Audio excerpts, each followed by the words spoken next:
നിയമസഭാ തെരഞ്ഞെടുപ്പിനുള്ള CPM സ്ഥാനാർത്ഥി പട്ടികയിൽ ഇന്ന് അന്തിമ ധാരണയുണ്ടാകും. നിർണായക സംസ്ഥാന സെക്രട്ടേറിയറ്റ് തിരുവനന്തപുരത്ത് ചേരും. ഔദ്യോഗിക പ്രഖ്യാപനം അടുത്തയാഴ്ച ആദ്യം ഉണ്ടാകുമെന്നാണ് വിവരം. സ്ഥാനാർത്ഥി നിർണയത്തിന്റെ പൊതു മാനദണ്ഡങ്ങൾ നിശ്ചയിക്കാൻ CPI സംസ്ഥാന നേതൃയോഗങ്ങളും ഇന്ന് ചേരുന്നുണ്ട്. സീറ്റ് വിഭജനം തീരുമാനിക്കാനുള്ള LDF യോഗം ഇന്ന് വൈകുന്നേരം നടക്കും. കൂടുതൽ വിശദാംശങ്ങൾ നൽകാനും അപ്ഡേഷൻ നമ്മളുമായി പങ്കുവയ്ക്കാനും ഷഫീദ് റാവുത്തർ തിരുവനന്തപുരത്ത് നിന്ന് ചേരുന്നു. Shafeed, good morning. പറയൂ ഷഫീദ്, തിരക്കിട്ട ചർച്ചകളായോ അതോ യുദ്ധത്തിന്റെ കാർമേക പടലങ്ങൾ വന്ന് മൂടിയതോടെ ഈ രാഷ്ട്രീയ നീക്കങ്ങളൊക്കെ ഇത്തിരി സ്ലോ ആയോ? Very good morning.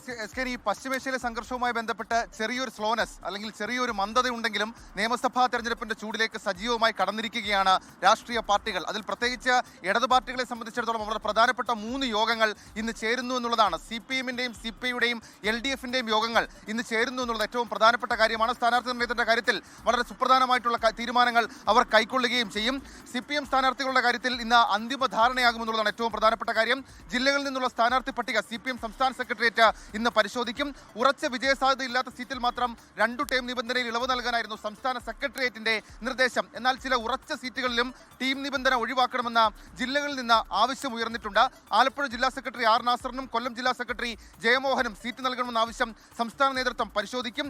ഇന്നത്തെ സെക്രട്ടേറിയറ്റ് തയ്യാറാക്കുന്ന പട്ടികയ്ക്ക് നാളെ ചേരുന്ന സംസ്ഥാന സമിതി അംഗീകാരം നൽകുകയും ചെയ്യും. ഇനി CPI സംബന്ധിച്ചിടത്തോളം പൊതുമാനദണ്ഡങ്ങൾ നിയമസഭാ തെരഞ്ഞെടുപ്പിന്റെ പൊതുമാനദണ്ഡങ്ങൾ നിശ്ചയിക്കാനാണ് CPI ഇന്ന് സംസ്ഥാന നേതൃയോഗങ്ങൾ ചേരുന്നത്. അവരുടെ സംസ്ഥാന സെക്രട്ടേറിയറ്റും സംസ്ഥാന നിർവാഹക സമിതി യോഗവും ഇന്ന് ചേരുന്നുണ്ടെന്നുള്ളത് ഏറ്റവും പ്രധാനപ്പെട്ട കാര്യം. അതിൽ സ്ഥാനാർത്ഥി നിർണയത്തിൽ 2 ടേം നിബന്ധന കർശനമാക്കാനാണ് തിങ്കളാഴ്ച ചേർന്ന സംസ്ഥാന സെക്രട്ടേറിയറ്റിലെ ധാരണ. മത്സരിച്ചേ തീരുവെന്ന ജില്ലാ കൗൺസിലുകൾ ശുപാർശ ചെയ്യുന്നവർക്ക് മാത്രമേ ഇളവ് നൽകൂ.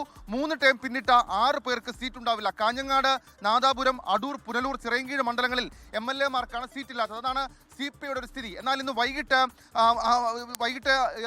LDF-ഉം ചേരുന്നുണ്ടെന്നുള്ളത് ഏറ്റവും പ്രധാനപ്പെട്ട കാര്യം. വൈകിട്ട് 3-ന് ചേരുന്ന യോഗത്തിൽ 140 സീറ്റുകളിൽ ഏതൊക്കെ പാർട്ടികൾ LDF-ൽ ഏതൊക്കെ പാർട്ടികൾ മത്സരിക്കണമെന്ന കാര്യം തീരുമാനിക്കും. CPI ഉൾപ്പെടെയുള്ള എല്ലാ ഘടകകക്ഷികളുമായി ഉഭയകക്ഷി ചർച്ച നടത്തിയ CPI-എം നേതൃത്വം കേരള കോൺഗ്രസ് എമ്മുമായി മാത്രമാണ് ഇനി ധാരണയിൽ എത്താനുള്ളത്. 13 സീറ്റ് വേണമെന്ന നിലപാടിൽ ഉറച്ചു നിൽക്കുകയാണ് കേരള കോൺഗ്രസ്. അക്കാര്യത്തിൽ CPI-എം എടുക്കുന്ന തീരുമാനം നിർണായകമായും. അങ്ങനെ വളരെ പ്രധാനപ്പെട്ട 3 യോഗങ്ങൾ ഇന്ന് തിരുവനന്തപുരത്ത് ചേരുകയാണ്.